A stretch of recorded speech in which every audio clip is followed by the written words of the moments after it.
भगवान सूर्यनारायण जी, आज केवल एक बार मुझे विजयी प्राप्त करने दीजिए, फिर मैं आपसे कभी प्रतिस्पर्धा नहीं करूंगा। एक बार विजयी होने दीजिए, एक बार।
आपका ये पुत्र वास्तव में दिव्य है।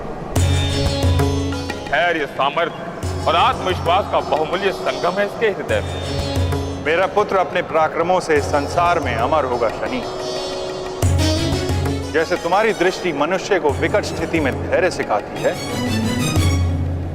कर्ण का चरित्र मनुष्य को संघर्ष की प्रेरणा देगा।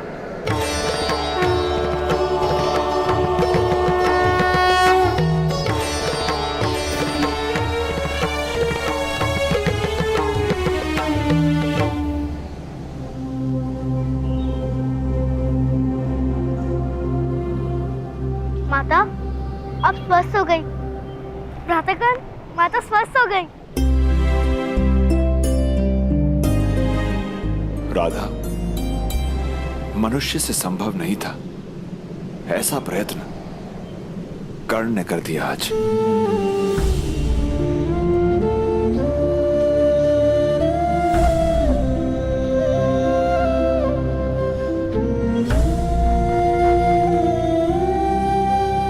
मैंने कहा था ना राधा, कस्तूरी मृग की भांति तुम भी नहीं जानती ईश्वर ने तुम्हें कैसा वरदान दिया है।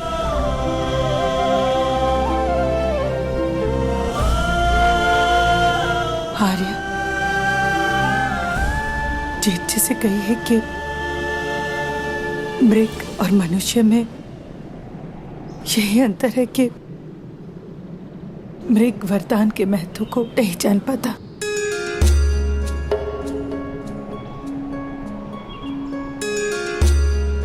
किंतु देर देरी सही मनुष्य इसका महत्व जान जाता है।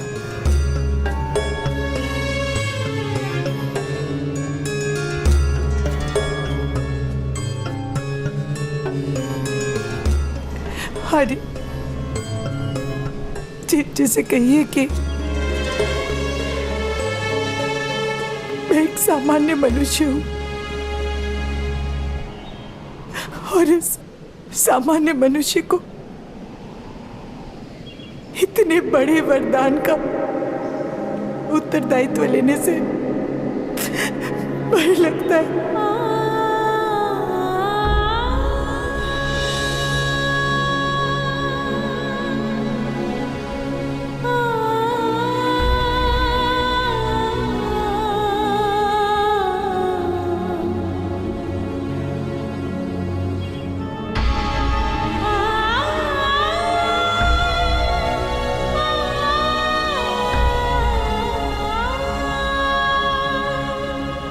किंतु समय भय से लड़ने की शक्ति दे ही देता है।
कभी मेरा पुत्र नहीं बन सकता आर्य, और इस बालक को मैं प्रेम नहीं दूंगी आर्य। माता, मुझे भी अपने हाथों से भोजन कराओ। कोई आवश्यकता नहीं।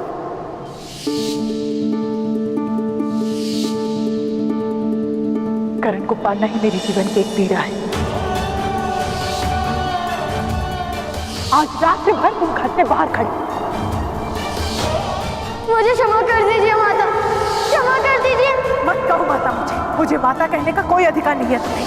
नहीं माता, मैं आपके चरणों में पड़ा रहूंगा, आपका प्रत्येक आदेश मानूंगा, किंतु मुझे माता कहने का अधिकार दीजिए। मैं मेरी माता के बिना जीवित नहीं रह सकता हूँ माता। तुम मेरे पुत्र नहीं और मैं तुम्हारी माता नहीं। यदि तुम मुझे अपनी माता कहना चाहते हो तो ये लो गुलाम, तोड़ दो अपना धनुष। क्या मेरे शिरच्छेद कर दो। हे भगवान सूर्य नारायण जी, मेरी माता की पीड़ा मुझे दे दीजिए। राधा, मनुष्य से संभव नहीं था, ऐसा प्रयत्न कर्ण ने कर दिया आज।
तुम अब सो जाओ, थोड़ा आराम कर।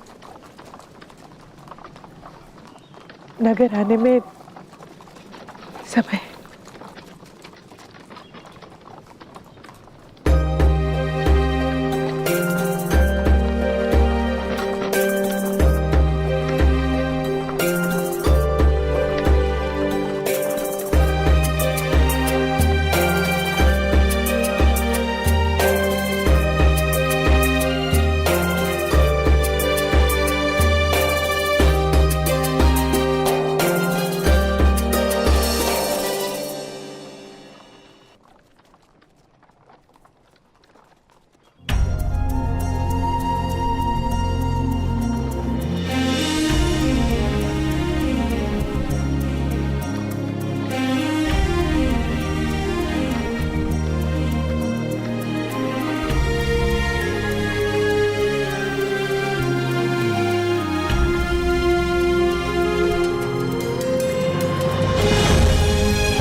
बाहों में निंदिया सजा ले, सो जा रे माँ के दुलारे, नींद अखियों में तेरे भी आए, आजा माता तुझे भी सुनाए, नींद अखियों में तेरे भी आए, आजा माता तुझे भी सुनाए, नींद अखियों में तेरे भी आए, आजा माता तुझे भी सुनाए।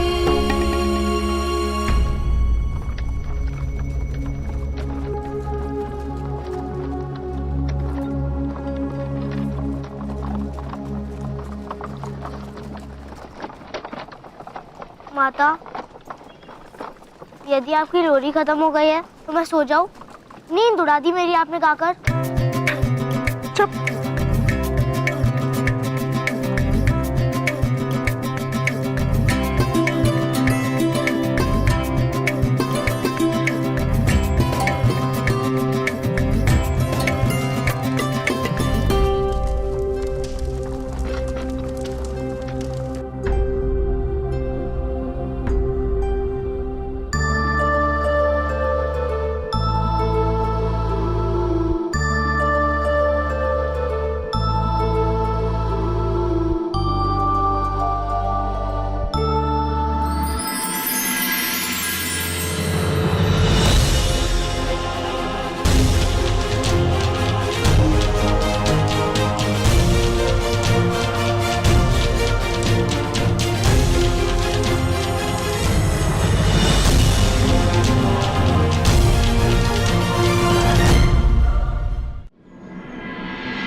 वो क्या है?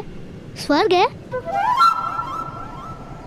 स्वर्ग के दर्शन तो मृत्यु के पश्चात होते हैं शोन। पुत्र शोन, ये राजभवन है, राजा का निवास और कार्यस्थल। कुरुओं के राजा यहाँ वास करते हैं।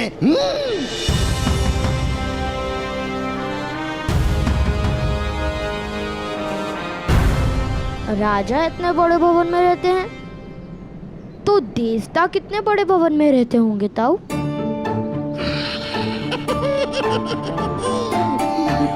उन्हीं बड़े भवनों की क्या आवश्यकता,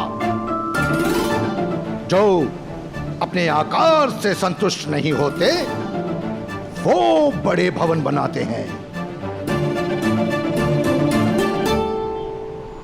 राजा का भवन राष्ट्र का सम्मान होता है, उसका उसका विशाल होना ही आवश्यक है भ्राताश्री। बालकों को संतोष सिखाइए, संघर्ष नहीं। संतोष सिखाया नहीं जाता धीरथ, संतोष तो स्वयं हृदय में जन्म लेता है। पर तुम कहो तो मैं तुम्हारे पुत्रों को भय अवश्य सिखाऊंगा। भय को पाला नहीं, उसे मार गिराना चाहिए ताऊ। वाह वाह पुत्र, तुमने तो मुझे प्रसन्न कर दिया। तुम्हारा यही भय को मार गिराने का स्वभाव तुम्हें दिव्य बनाता है। देखो, श्वान की ओर पत्थर फेंको तो श्वान पत्थर की ओर भौंकता है, परंतु सिंह की ओर पत्थर फेंको तो सिंह पत्थर फेंकने वाले पर कूदता है। और तुम वास्तव में सिंह हो।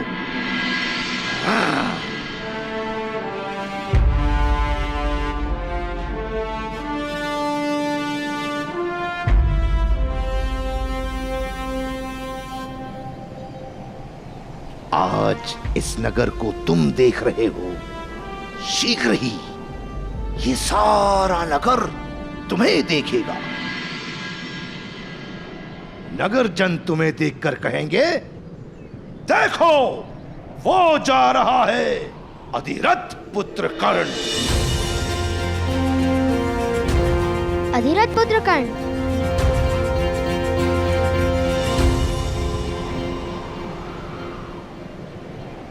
राधे कर्ण, राधे कर्ण।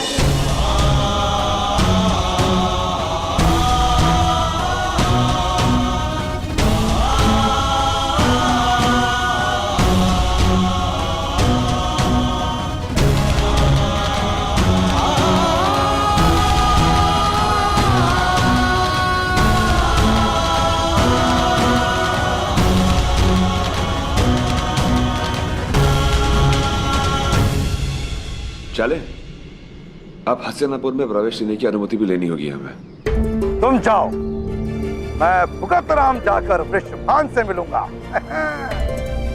सूतों का वास वही है।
शोन, अपने पिता का हाथ पकड़ो। यहाँ बहुत लोग हैं, अन्यथा मार्ग से भटक जाओगे।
ऐसा कौन? क्या ये महोदय वास्तव में इतने विशाल होंगे? सुना नहीं था उन्हें क्या कहा था? छोटा आकार, बड़ा भवन। तो छोटा आकार, बड़ी प्रतिमा। हमारे शंकुपत गांव के बड़े चाचा जैसा। उनकी ऊंचाई तो केवल इतनी थी, उनका निवास इतना बड़ा। ये बड़े ही चाचा का तो निवास ही नहीं। नहीं, कोई बढ़ई, सूत सुतार या लोहार यहाँ निवास नहीं कर सकते।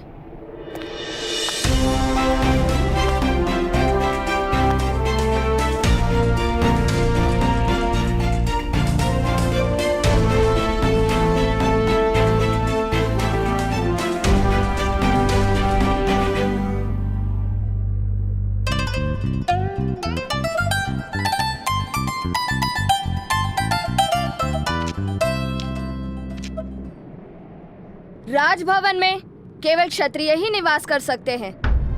किंतु कैसे जाना जा सकता है कि कौन सूत है और कौन क्षत्रिय? उनके मुख पर क्या कोई चिन्ह होता है?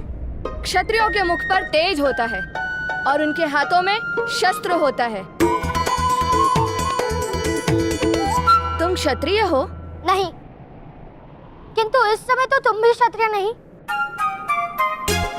तुम्हारे हाथ में शस्त्र जो नहीं और मुख पर तेज भी नहीं, भ्राताश्री। वैसे तुम दोनों कौन हो? पहले तो कभी नहीं देखा। तुम्हारा नाम क्या है? मैं हूँ शोन और ये मेरे भ्राताश्री कर्ण। मेरा नाम सूचीपद है और मेरे पिता सेना नायक मदन जय की सेना में सैनिक हैं। तुम दोनों मदन जय महोदय को तो जानते हो ना? बहुत बड़े वीर हैं वो। अभी अभी आदिवन से 5 वनवासियों को बंदी बनाकर लाए हैं और गांधार के राजा शकुनी के हाथों उनका सम्मान होने वाला है। आदिवन? वहाँ के वनवासी तो पाताल में उतर गए। तुम किस प्रकार जानते हो? हम भी आदिवन से ही आ रहे हैं। वनवासियों ने हमें भी बंदी बना लिया था, किंतु हम मुक्त होकर आ गए। ओह, तब तो तुमने मदन जय महोदय का पराक्रम तो देखा ही होगा। हमारे महाराज धृतराष्ट्र नेत्रहीन है ना, इसलिए मदन जय महोदय अपने पराक्रम के बारे में सुना रहे हैं उन्हें। चलिए भ्राता, हम भी सुनते हैं। नहीं, शोन, शोन, माता ने साथ रहने को कहा है।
महाराज,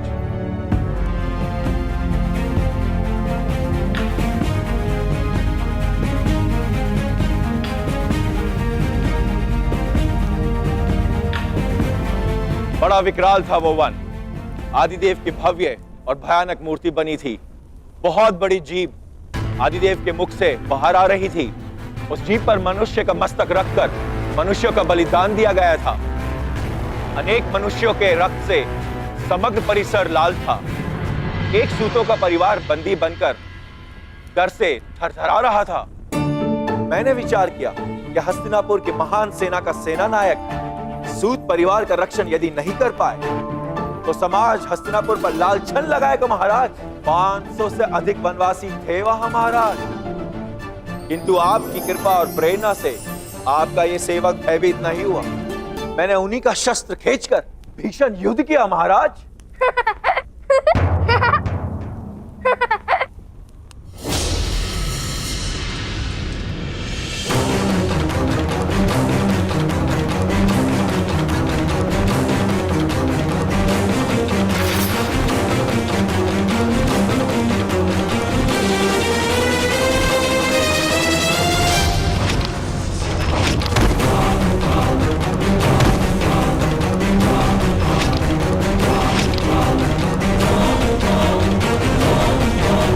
कौन है? कौन है साहब? मोहन, किसने विक्षेप किया?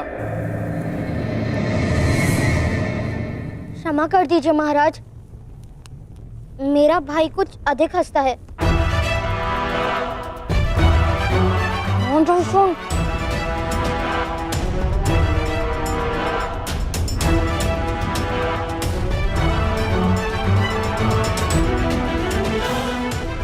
किंतु तुम हंसे क्यों बालक?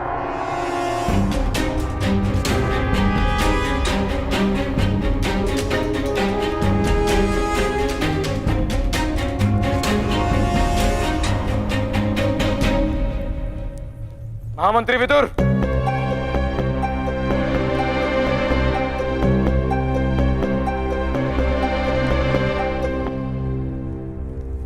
जी महाराज। बालकों, महारानी गांधारी ने तुमसे प्रश्न पूछा है, उत्तर दो।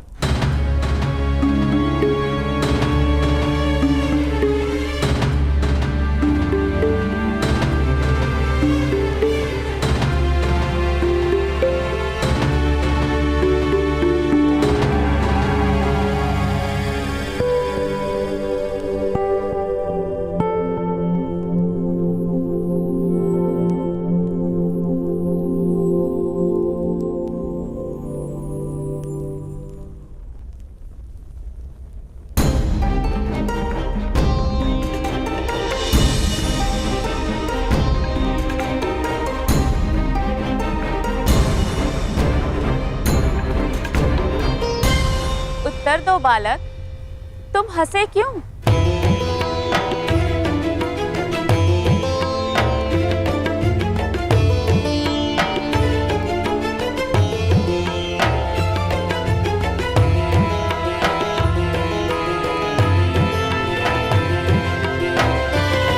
कर्ण, शोर।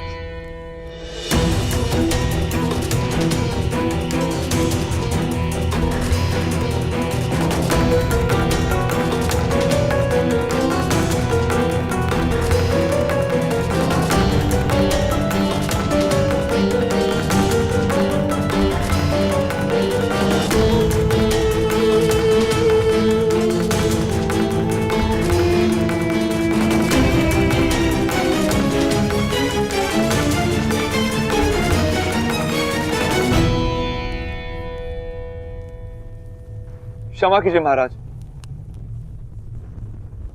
क्षमा कीजिए महाराज।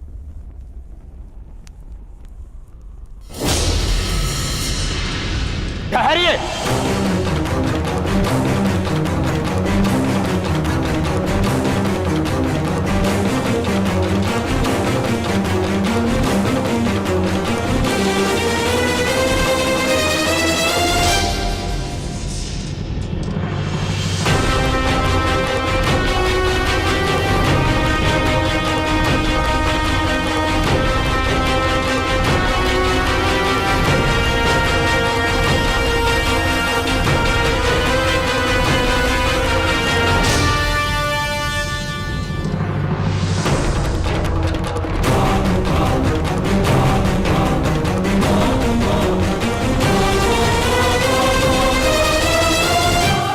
उत्तर दो बालक, तुम हंसे क्यों?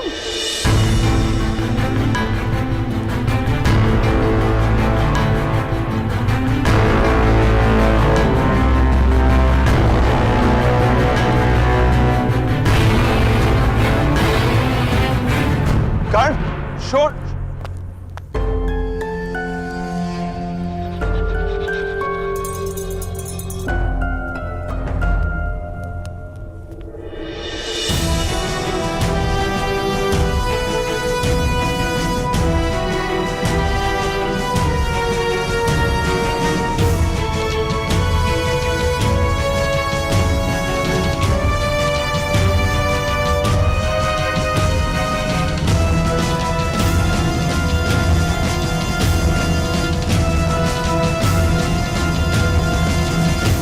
क्षमा कीजिए महाराज, क्षमा कीजिए महारानी।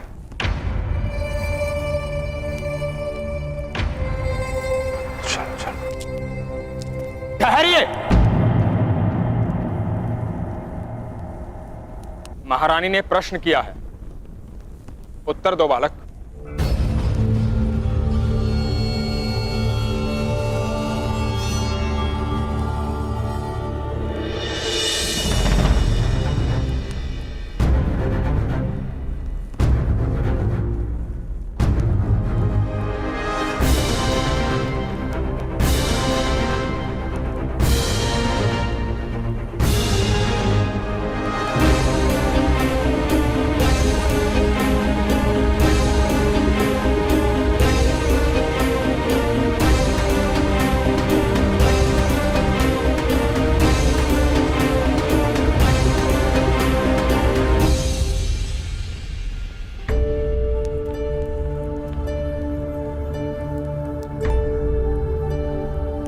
हमारे गांव में एक मध्य महोदय थे।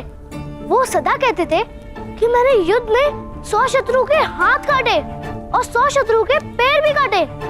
तो मेरे मित्र वास्तव के पिता ने पूछा कि तुमने शत्रु के मस्तक क्यों नहीं काटे? तो मध्य महोदय ने क्या कहा पता है? कि वो तो आराम से ही कटे हुए थे।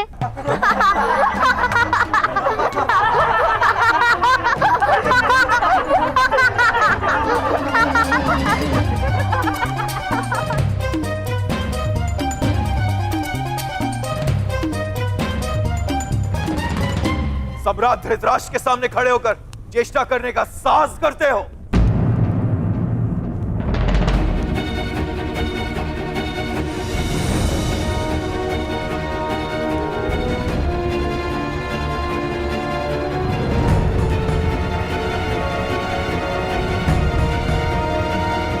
बालक है, उसे हंसने का अधिकार है,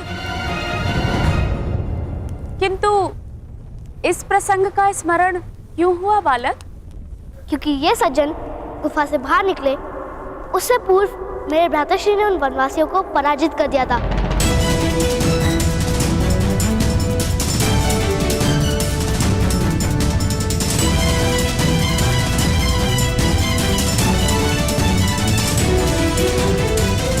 सत्य वचन।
एक अवसर पर शकुनी गांधार की सेना लेकर हस्तिनापुर को पराजित करने ही वाला था।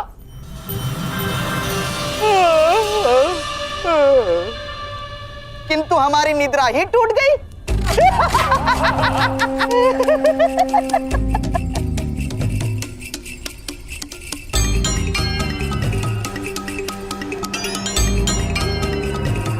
फिर शकुनी ने विचार किया कि सेना की आवश्यकता ही नहीं है। क्यों महामंत्री विदुर?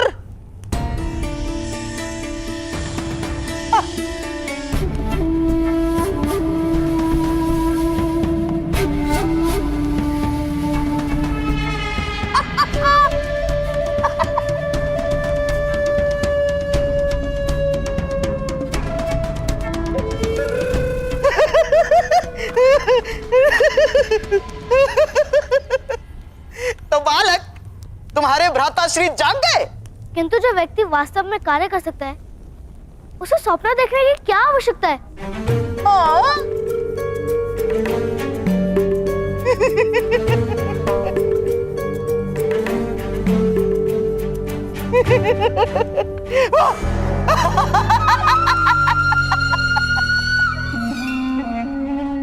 बड़े बुद्धिमान मालूम होते हो, हैं?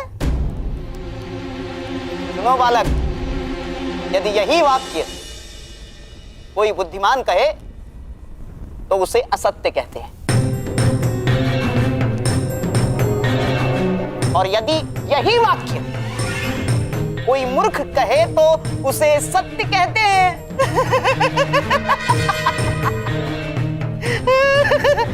तुम कौन हो, बुद्धिमान कि मूर्ख? मूर्ख अपने आप को मूर्ख नहीं कहता, बुद्धिमान अपने आप को बुद्धिमान नहीं कहता।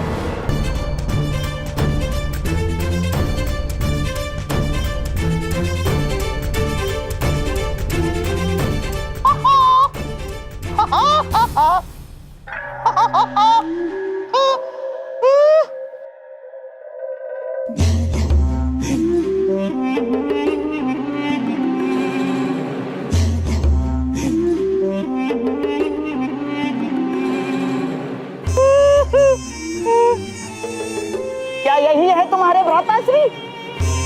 हाँ।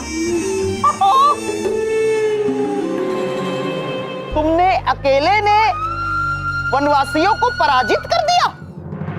जी।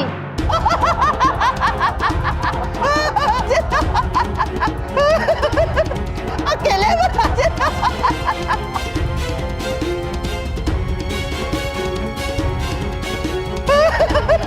अकेले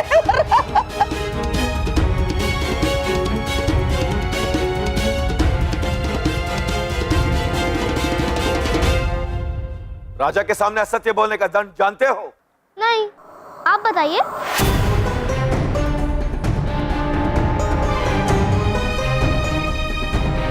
आगे आओ बालक। तुमने हमारे सेना नायक पर आरोप लगाया है कि उसने वनवासियों को पराजित नहीं किया। यह भयंकर आरोप है। आगे आओ। क्षमा कीजिए महाराज, क्षमा कीजिए।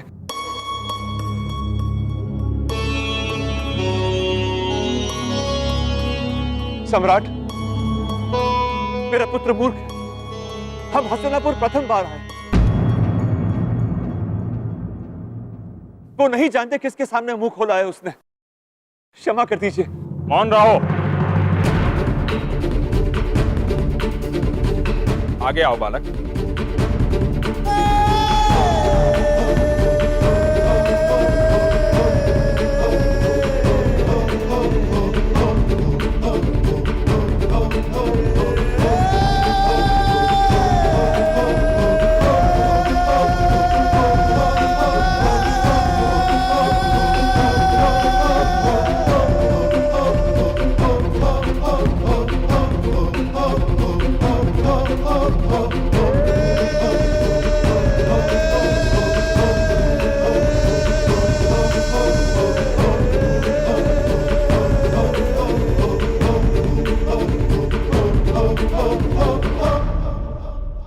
यदि तुमने हंसने हंसाने हेतु असत्य बोला है तो महाराज तुम्हें क्षमा कर देंगे।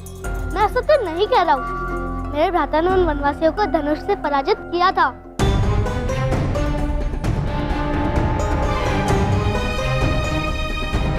क्या तुम्हारा भाई सत्य कह रहा है?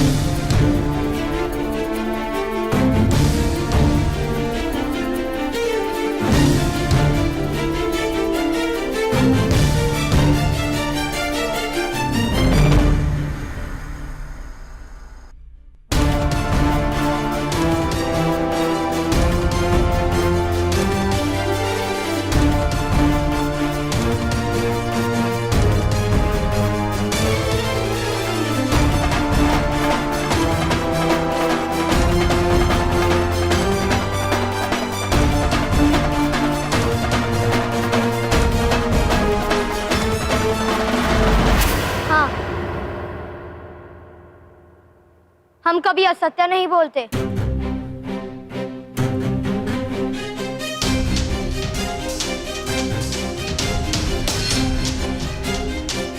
हाँ मंत्री विदुर,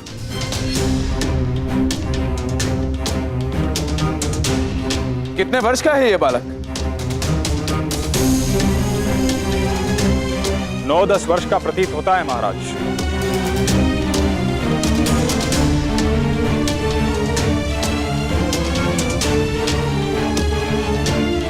किंतु इसके पिता अवश्य ही क्षत्रिय नहीं है।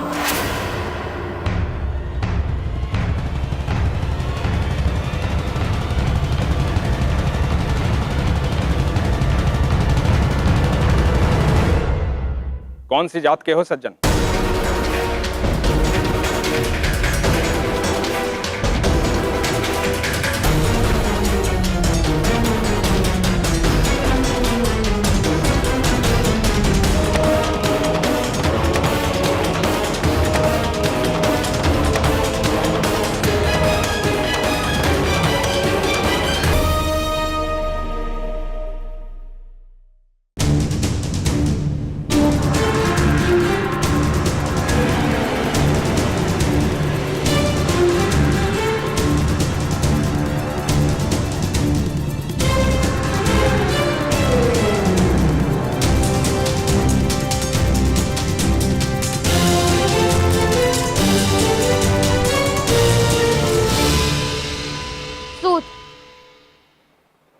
सूत है हम महाराज, सूत है हम महाराज, सूत है हम महाराज, सूत है हम महाराज।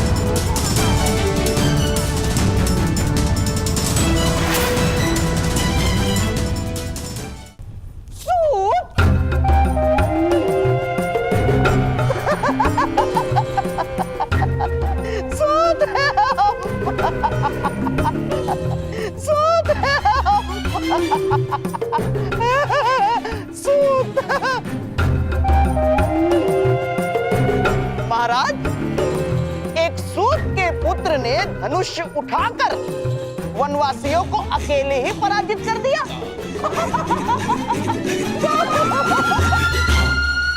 ये तो बड़ी आश्चर्य की बात है महाराज, है?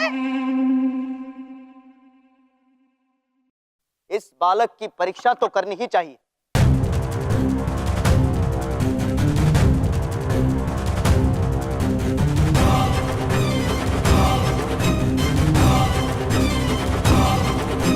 जी महाराज।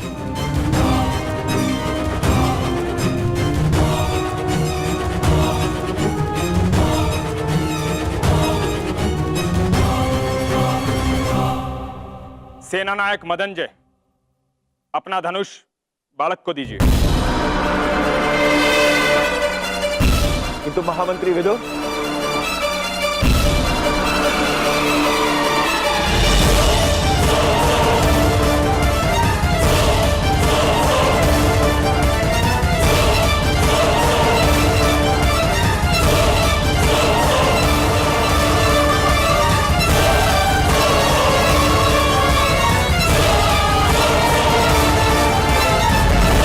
धनुष उठाओ बालक।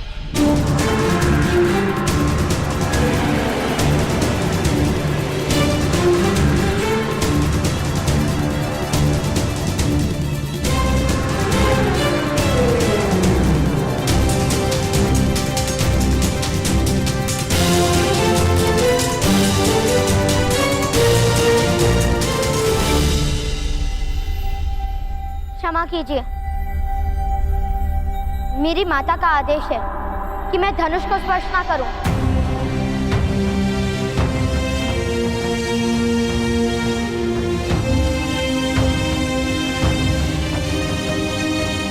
मेरे लिए मेरी माता के आदेश से बड़ा ईश्वर का आदेश भी नहीं।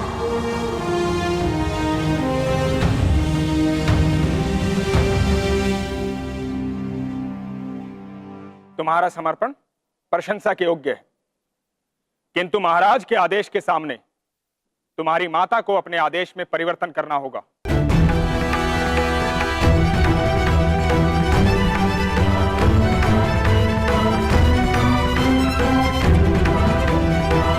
सज्जन, अपने पुत्र को आदेश दो कि धनुष उठाए।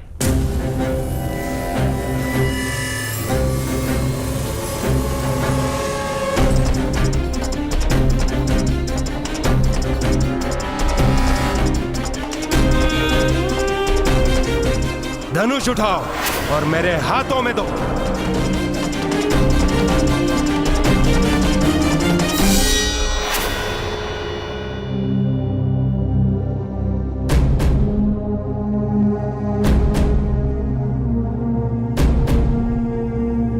ऐसे ही आदेश से मेरे ताऊ ने धनुष उठाया था,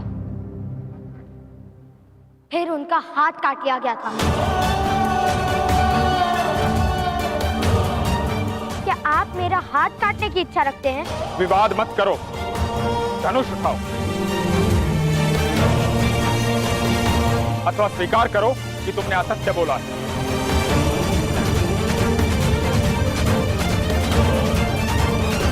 धनुष मैं उठा नहीं सकता और असत्य बोलने का दंड आप मुझे नहीं दे सकते, किंतु मैं जानता हूं दंड मुझे अवश्य प्राप्त होगा, कारण चाहे कोई भी हो। असत्य बोलने का तो दंड मिलेगा। सैनिकों,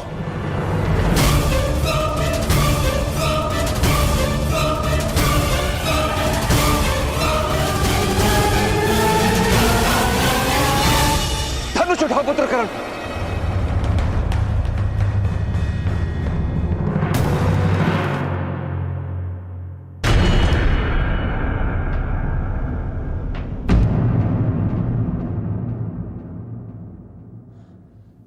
तुम्हारी माता का आदेश है।